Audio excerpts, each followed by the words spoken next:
Bonsoir.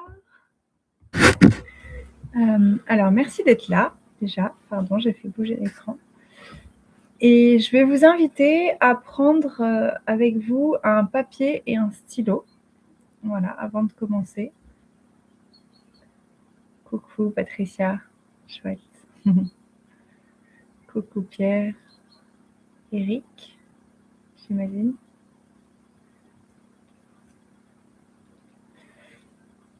Donc voilà, si vous pouvez prendre un papier et un stylo à côté de vous pour pouvoir noter des petites choses. Voilà. Et puis on va commencer.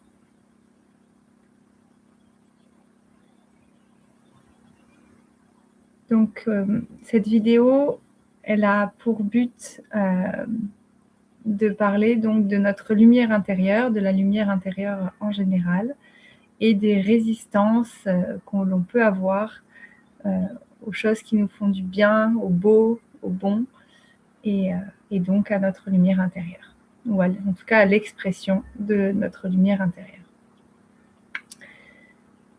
Avant de commencer à vous parler de ce sujet, je vais vous inviter à vous mettre vraiment à l'intérieur de vous, à bien, si vous êtes assis, assise, à bien vous déposer dans votre bassin. Voilà, sentir l'assise dans le bassin, les ischions, les os d'assise, et à bien étirer la colonne, ouvrir les épaules, les relâcher. Et vous allez pouvoir fermer les yeux et entrer à l'intérieur de vous un instant pour venir respirer à l'intérieur de vous. Donc l'idée, c'est de prendre des respirations par le nez tout en relâchant la bouche et de prendre des grandes inspirations lentes, douces et profondes dans le ventre, dans la cage thoracique, dans la poitrine. De vraiment venir ouvrir, élargir avec la respiration, et à l'expiration, une longue, profonde et douce expiration. On peut vraiment relâcher la mâchoire, à l'expiration, relâcher, laisser partir toutes les tensions, tous les soucis, et puis on réinspire profondément. Et ressentez vraiment le chemin de la respiration, du souffle à l'intérieur de votre corps. Ressentez les zones où ça passe tranquillement, c'est fluide, et les zones où ça fait un petit peu plus mal, où c'est un petit peu plus coincé. Allez les caresser avec votre souffle. Et relâchez de plus en plus. On va relâcher vraiment le ventre, s'asseoir de plus en plus dans notre bassin.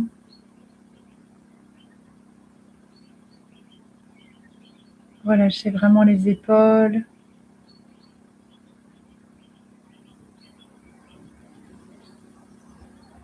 Et relâchez la mâchoire, la langue,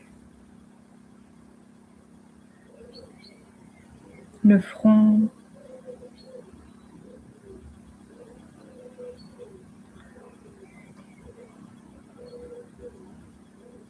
On va inspirer par le nez et on va faire un soupir à l'expiration.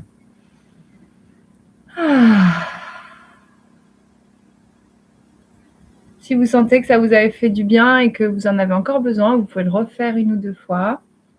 Voilà, pour vraiment arriver dans un état de présence, ici et maintenant. Laissez ce qui s'est passé aujourd'hui derrière, les soucis, demain, pour plus tard. Voilà, on va vraiment arriver dans l'ici et maintenant. Et dans un état de détente le plus possible. Pourquoi je vous ai fait commencer par un exercice de respiration, au-delà du fait de vraiment être en présence et de vous faire du bien? Parce que la respiration, le souffle, est le véhicule de la lumière. C'est vraiment le support qui permet de faire entrer la lumière à l'intérieur de nous, puisque la lumière, elle nous vient du soleil et elle est partout dans l'air en fait. Il y a des particules de lumière absolument partout autour de nous.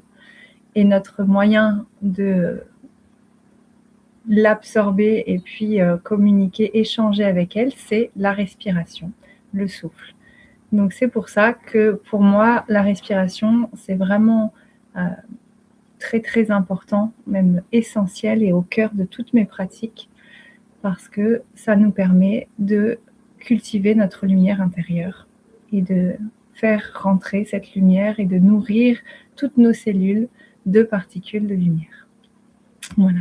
Un autre véhicule de lumière, c'est le chant, c'est sa voix.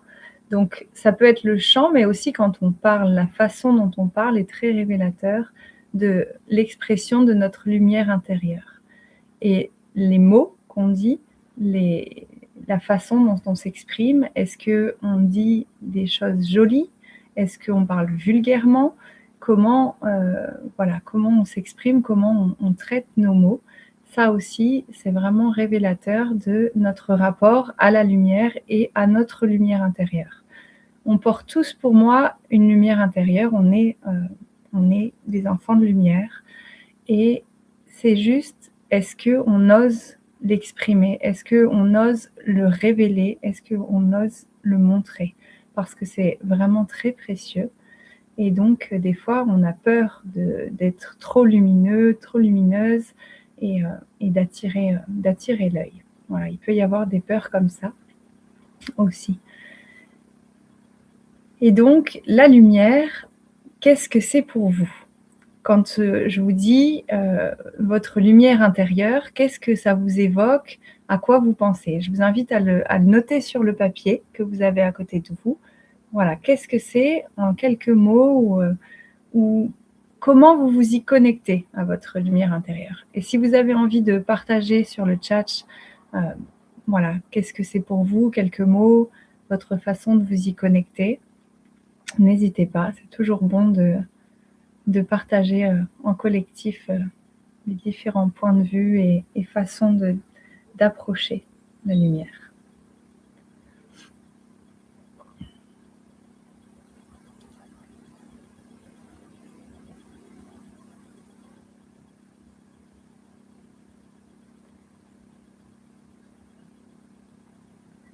En tout cas, la lumière, la joie, le calme, l'optimisme,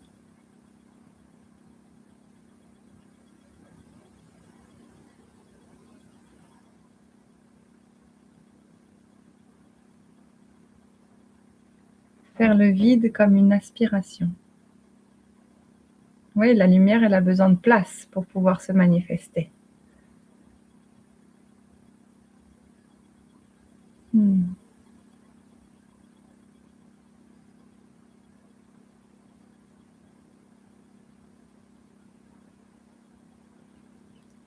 Quand on réfléchit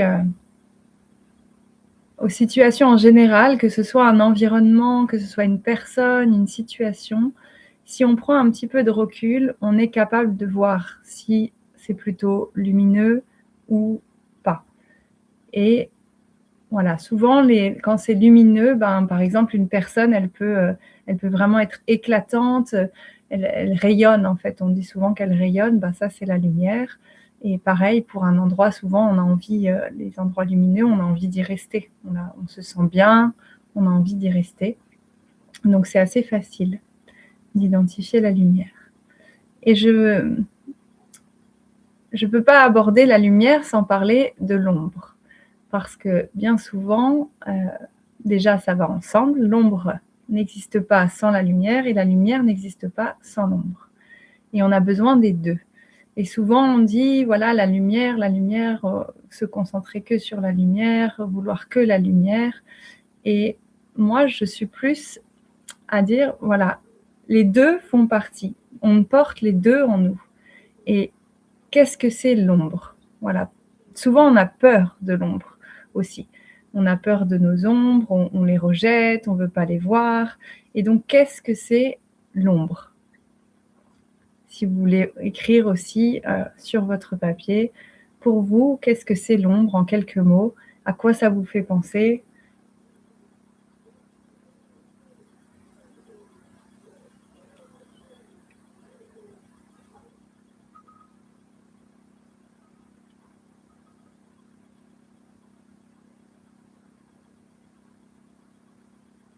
Et si vous voulez partager aussi dans le chat quelques mots qui définissent pour vous l'ombre, ou votre rapport à l'ombre en tout cas. Et si vous êtes à l'aise avec l'ombre ou est-ce que vous avez plutôt tendance aussi à le fuir, à pas vouloir le voir.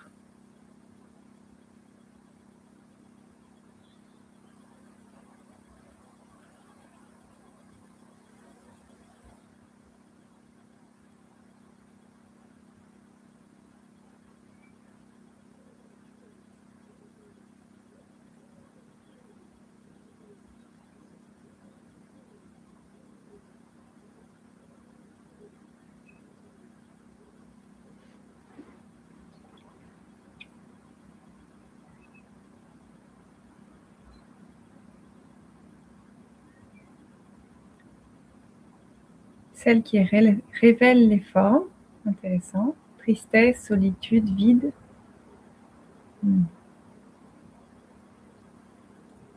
Ok. Alors pour moi, l'ombre, c'est des parties de nous qui ne sont pas mises en lumière. C'est-à-dire que quand on a de la lumière, eh ben, on a l'ombre qui est derrière la lumière. Et donc, c'est des parties de nous qui ne sont pas encore mises en lumière, donc dans l'inconscient. Et à partir du moment où on met en lumière, eh ben, l'ombre devient de lumière.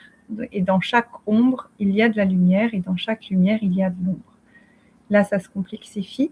Simplement, sur ma voix, c'est une voix d'unité, d'amour, et donc on accueille, on est dans l'accueil de ce qui est réel, et l'ombre et la lumière sont réelles, les deux font partie. C'est un équilibre entre les deux. Et donc, l'ombre, souvent, eh ben, c'est des parties de nous qui ont été délaissées, blessées, et qui, du coup, sont en souffrance, et qui, du coup, s'expriment de façon pas très belle, de façon peut-être malveillante à des moments. Voilà, ça peut s'exprimer de plein de façons. En tout cas, c'est vrai que l'ombre, souvent, on le connecte avec le négatif. Alors qu'en fait, oui, ça s'exprime de façon négative, mais c'est pas l'ombre qui est négative. C'est la manière dont on exprime l'ombre. On la laisse s'exprimer parce que c'est souvent des modes automatiques dont on n'a pas conscience. Et donc, si on va observer nos ombres, c'est-à-dire les mettre en lumière, aller amener de la lumière sur ces parties-là qu'on rejette, qu'on n'a pas envie de voir, mais qui font quand même partie de nous, c'est-à-dire les endroits où on n'est pas très beau, en fait. Les endroits où on ne parle pas très bien, on n'agit pas forcément comme on aimerait, mais en tout cas, c'est là. Et donc, on accueille, on accepte et on regarde pour mettre de l'amour, de la lumière et transformer ces ombres, comprendre quel est le message de l'ombre et pouvoir après être dans une certaine maîtrise de nos ombres et de nos lumières pour trouver l'équilibre. Et dans nos ombres, dans nos blessures, on trouve une grande force parce que c'est très profond. Et quand on va mettre de l'amour à ces endroits-là, et souvent, on se rend compte qu'en fait, c'est vraiment des ressources incroyables et une grande force intérieure. Et donc, quand on ne veut pas aller voir nos ombres, on passe à côté de vrais joyaux. Et ça, c'est notre lumière intérieure. C'est-à-dire que si on arrive à accueillir tout dans la lumière, on est dans notre lumière, dans notre rayonnement, dans notre divinité, quelque part. Divinité dans le sens, pour moi, le divin, c'est la lumière, c'est l'amour, et on le porte à l'intérieur. C'est pas forcément quelque chose d'extérieur, mais c'est vraiment à l'intérieur. Et donc, pour moi, c'est vraiment un choix.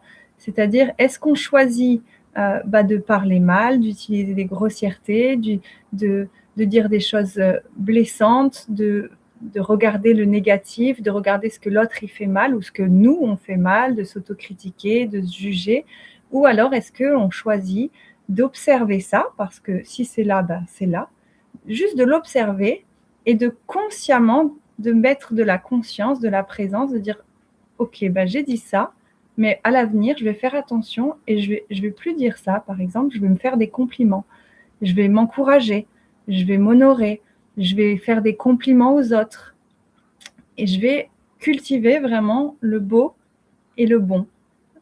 Voilà. Et ça, c'est vraiment notre pouvoir d'action sur le fait d'accueillir, donc dans un premier temps, la réalité de qui on est et de ce qu'on porte, que ce soit ombre ou lumière, et d'aller cultiver cette lumière à l'intérieur de nous en plaçant des belles choses qui nourrissent l'amour, qui nourrissent le soin. Voilà. Et ça, c'est aussi comment on est présent à nous-mêmes, comment on écoute cette petite voix intérieure. Parce que, donc, à la lumière, on a beaucoup de résistance. C'est-à-dire que même quand on voit des choses, qu'on veut aller vers là, eh ben, on a des mécanismes qui sont souvent issus de peur, le peur du changement, parce que ces parties blessées, eh ben, donc ces ombres, eh ben, elles ont très peur, parce qu'elles ont vraiment été blessées, et des fois c'est des grosses blessures, et donc elles s'accrochent à ce qu'elles connaissent, à leur sécurité, puisque c'est ce qui a permis que vous soyez encore en vie, qu'elles survivent face à ces traumatismes. Et donc, eh ben, elles ont peur parce que si ça change, si ça bouge, si on va vers l'inconnu, eh ben, c'est peut-être un risque de s'exposer à un autre traumatisme. Et ça, c'est les mémoires donc, du traumatisme qui sont très actives. Et donc, quand on arrive à embrasser, à accueillir ces ombres, à rester tranquille avec, et donc à mettre de la lumière, eh ben, on peut choisir après consciemment de changer et d'observer aussi nos mécanismes de résistance. Et ça fait partie. C'est vraiment, on en a tous et ça fait vraiment partie du chemin. C'est-à-dire qu'on va arriver à dire des belles choses ou à changer, à se traiter mieux, à prendre soin de nous, à placer des actions qui nous font du bien. Et puis à un moment, on va être dans un cycle où eh ben, on va régresser. Enfin, en tout cas, on va avoir l'impression de régresser. Et en fait, c'est vraiment, j'ai envie de vous dire, ça fait partie. On est dans un cycle, dans une spirale et on n'est jamais au même endroit. Et à chaque fois que vous faites un petit pas, que vous changez, ou rien que vous observez, ou vous prenez conscience, vous mettez en lumière quelque chose, eh ben félicitez-vous. Ne rentrez jamais dans du découragement. Oh, ben, j'ai régressé parce que ça n'existe pas la régression. C'est un chemin d'évolution et à chaque pas, eh ben, vous avancez un petit peu plus. Même s'il est petit, même s'il est grand, c'est un pas. Et à chaque fois que vous prenez conscience, parce que quand vous dites « Ah, j'ai régressé », ben, c'est déjà que vous êtes dans l'observation de vous-même et que donc vous avez conscience de là où vous en êtes, que vous voyez. Donc, youpi, félicitez-vous, vous êtes dans la conscience et dans la présence à vous-même. C'est un énorme pas. Et vous pouvez maîtriser de plus en plus l'équilibre, justement, par rapport à cette observation de vous. Sur votre papier, j'aimerais bien maintenant que vous écriviez 3 choses qui vous font du bien, qui vous rechargent, qui vous équilibrent, qui vous mettent dans votre lumière, qui vous mettent voilà, dans votre rayonnement, dans votre joie. Quelle que soit, voilà, ou une action, ou des pensées, peu importe. Et si vous voulez en partager une ou deux.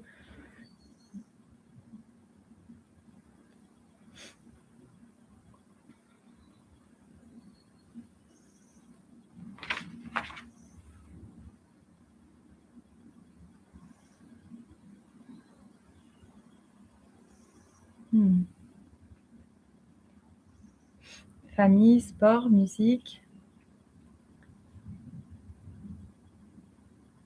la création.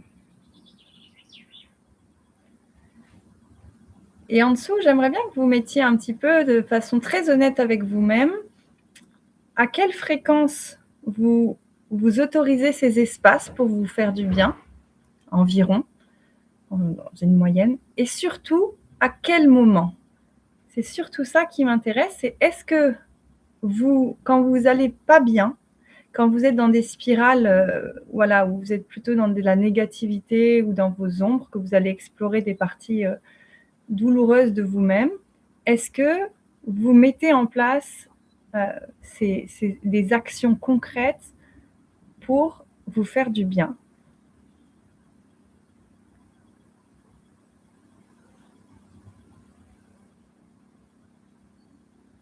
Vous pouvez mettre dans le chat peut-être oui, non. Donc là, il y a une pratique quotidienne.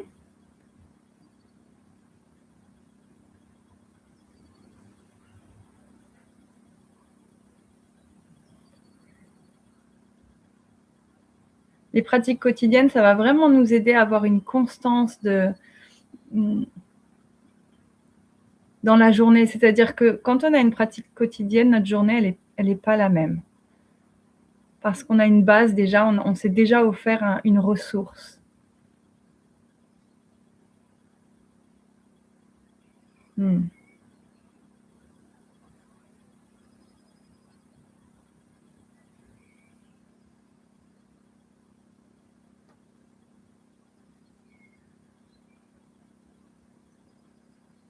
Du repos.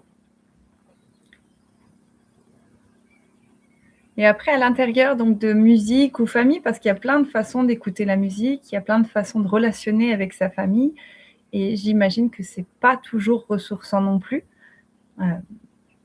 Et donc, qu'est-ce que tu aimes vivre?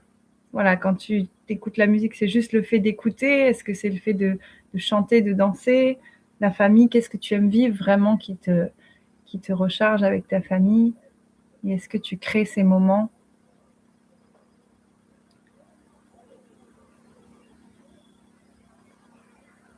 Et de voir la corrélation aussi de, voilà, quand on est plus dans nos ombres, est-ce qu'on a nourri ces espaces ou peut-être c'est un moment où on a moins nourri? La respiration.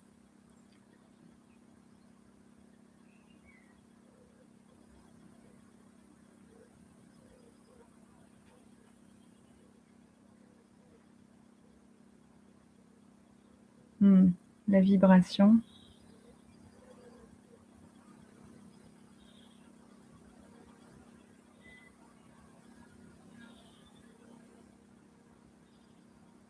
Choisir son emploi du temps en fonction et garder le contrôle.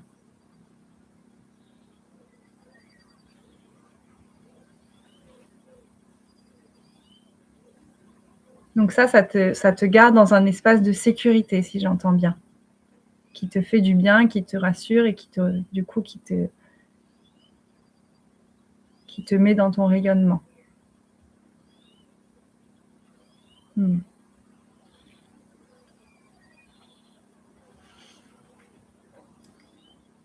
Et donc, c'est comment on peut observer ces petites voix qui, à des moments, viennent nous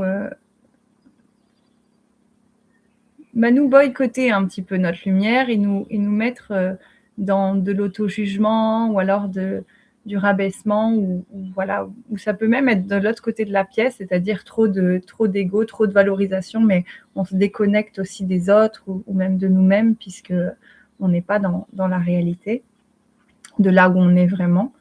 Et donc, l'observation de ces petites voix intérieures permet aussi de les accueillir et juste de les écouter, de les laisser passer pour pas qu'elles aient de prise sur nous. Pour que l'histoire qu'elles racontent, c'est juste une histoire et on en a conscience, mais c'est pas la réalité. Et du coup, on choisit la réalité et l'histoire que l'on se raconte. Et donc, c'est aussi là un choix en conscience, d'observation et de nourrir sa lumière. C'est-à-dire que sur ces petites voix qui sont plutôt négatives, qui nous portent préjudice et qui nous empêchent d'être dans notre lumière, on va aussi aller mettre de la lumière en disant, on peut leur parler, par exemple, à ces petites voix en disant, oui, c'est bon, là, je t'ai entendu, mais aujourd'hui, c'est pas ça que j'ai envie de nourrir. Voilà, merci, mais au revoir. Et donc, ça, quand on est dans des espaces où on ne va pas très bien, c'est vraiment très puissant de se parler comme ça aux parties de nous. Parce que oui, quand on ne va pas très bien, quand on est dans nos ombres, il y a ça, mais cette part-là, cette façon d'être, elle prend beaucoup de place, mais elle n'est pas toute seule, puisqu'à d'autres moments, on est autrement. Et donc, c'est comment on arrive à la remettre un petit peu à sa place pour lui dire « Oui, tu es là, je t'entends, je t'accueille, mais tu n'es pas toute seule et du coup, je vais amener aussi ça. » Et donc, on vient équilibrer. Donc, on est dans notre ombre, on amène de la lumière et on trouve notre équilibre, notre rayonnement, notre lumière intérieure. Et je voulais vous dire aussi que quand on va dans notre lumière, et ben, plus on va dans la lumière, plus on va aller toucher aussi les ombres profondes. Et donc, ces processus où on a l'impression de régresser ou de retomber en arrière, et ben, pas du tout. En fait, on va dans des couches de plus en plus profondes et ça fait vraiment partie du processus. Ça veut dire qu'on progresse. Et ça aussi, ça peut nous aider et nous soutenir de se dire: «Ah ben, voilà, là, je suis allée toucher, un endroit qui est pas confortable, où voilà, ça fait des douleurs un peu dans le corps, je me sens pas très de bonne humeur, j'ai pas envie de dire des jolies choses ou de faire des belles choses. Mais OK, comment j'arrive à dire: "Youpi, je suis en capacité aujourd'hui de voir cette partie-là que je ne voyais pas avant et de la mettre en lumière. Encore une ombre de plus que je mets en lumière", et de se féliciter et de vivre vraiment, avec cette conscience de s'asseoir et de dire: «Bon, bah, OK, je suis là, je t'accueille, je te traverse et je te mets en lumière pour, aller de plus en plus vers ma lumière intérieure, vers ma connexion à moi et à tout». Puisque quand on est dans notre rayonnement, et ben, on est très ouvert et très, comment dire? Attirant. On a envie, les gens viennent souvent, vers les personnes, qui sont rayonnantes, dans la joie, alors que quelqu'un qui est, bon, dans son ombre, on a moins envie de rester avec. Et donc on s'ouvre au monde, en fait, quand on est dans notre lumière. Exactement, c'est ça, c'est l'attirance magnétique. Après, selon nos schémas, on peut aussi être attiré par l'ombre. Ça dépend d'où on est. Cette petite part de lumière résiduelle perdue dans l'ombre peut se révéler dans le regard des autres. Aussi, bien sûr. Tout à fait. Des fois, un sourire, ça change une journée, hein, vraiment. Voilà. Et donc, bah, autant des fois, c'est l'autre qui est le sourire pour nous, et autant nous, des fois, on est le sourire pour quelqu'un d'autre. Et on s'entraide. Voilà pour la lumière. Et est-ce que vous avez des questions?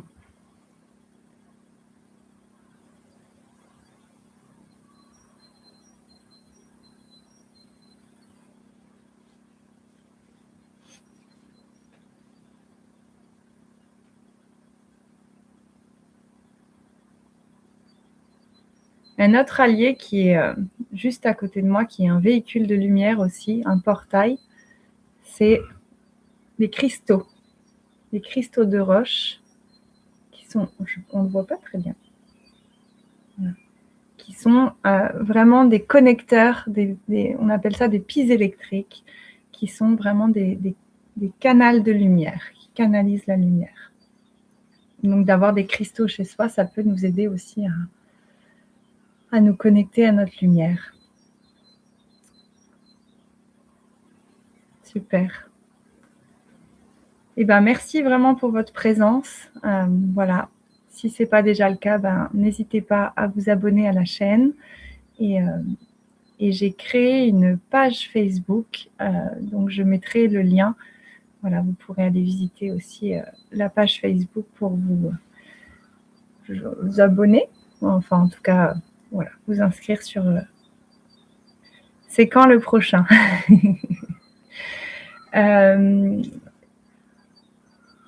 Dans 2 semaines, je pense. Voilà, je vais voir. Peut-être avant, en tout cas, je vais essayer d'en faire dans 2 semaines. N'hésitez pas, si vous avez des thèmes qui vous intéressent, à me mettre des commentaires, ou là dans le chat, ou alors dans les commentaires, ou alors sur la communauté WhatsApp Reliance au Vivant. Voilà, on peut échanger sur le groupe Résonance, et je ferai des vidéos en fonction des thèmes que l'on me propose. Super. Eh bien, merci beaucoup. Namasté. Et à une prochaine fois. Belle soirée.